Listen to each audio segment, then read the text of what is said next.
buzzer. Oh! Good!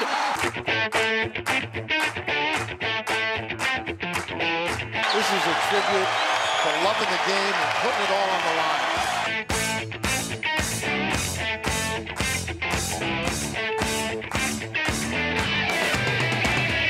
In that entire game. Samuels is an 8-point lead at the half for Syracuse. The Orange ran out of gas. Louisville wore them down with their depth and their defense and their talent and their execution. No one can forget last year's memorable run in the Big East tournament for Syracuse, except Syracuse. Coming into this season, no one thought the Orange would ever be as good as they are now, except Syracuse. No one thought they would be this good. After losing 3 of its leading scorers, there were a lot of questions to be answered. And after finishing the regular season 28-3, those doubters have certainly been silenced. Time to take a look back at SU's monster season. Trouble hit the Salt City even before the regular season started when city rival and Division II school Le Moyne beat SU in the Dome. It was definitely an attitude changer on the Hill as the Orange won its first 13 games of the season, including a huge upset of number 4 North Carolina in the Coaches vs. Cancer Classic. About us, we can compete with the best of them out there, and it's just up to us to play our type of basketball and not let anyone force us into anything we don't want to do. It's just play our Syracuse Orange basketball every day.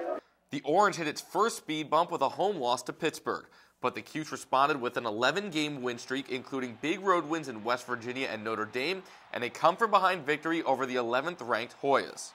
To dominate, a top 10, 11 team in the country, after giving them 14 points, is quite an effort. Proud of these guys.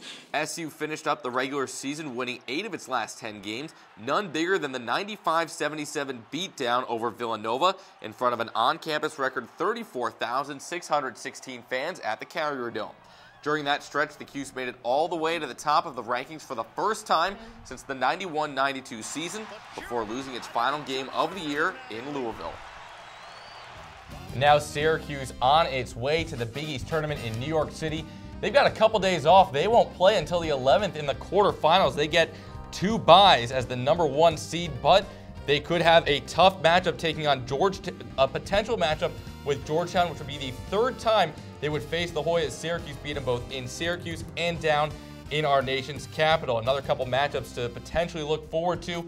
In the quarterfinals, Villanova is the number 4 seed. Syracuse and Nova could face each other in the semifinals. And in the second half of the bracket, Pittsburgh, West Virginia, and Louisville all in that part of the bracket right now.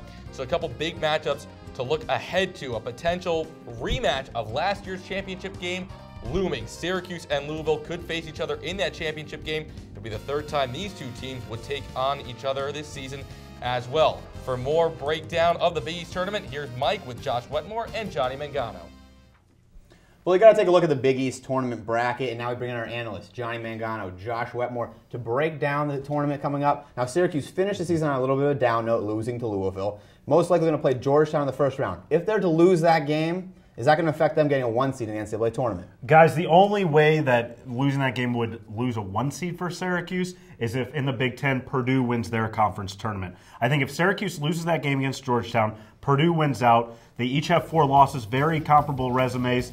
I think that Purdue just gets the slight edge. Well, Johnny, the NCAA tournament does sort of like taking the hot teams, not the cold teams. First of all, I don't see Purdue winning the tournament anyways. I like Ohio State. But even if Purdue does win, Syracuse loses in the first round. Purdue has that real ugly loss to Northwestern. Syracuse doesn't have a comparable ugly loss. Even though their resumes are similar, that loss just really takes Purdue out of it.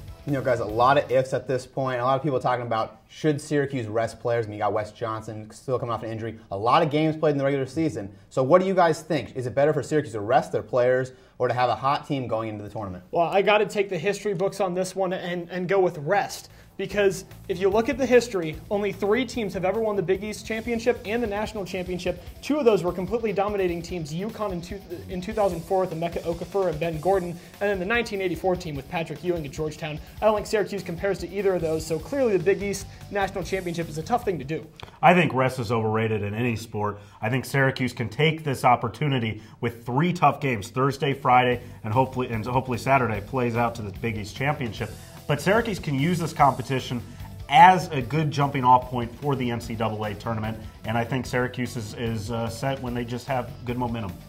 You have a lot of tough teams in that Big East tournament, though. You got Nova, Pitt, West Virginia. All those teams could win. So quickly, guys, give me your predictions, matchup, and score in the Big East Championship. I think Syracuse is going to win this Big East tournament against West Virginia.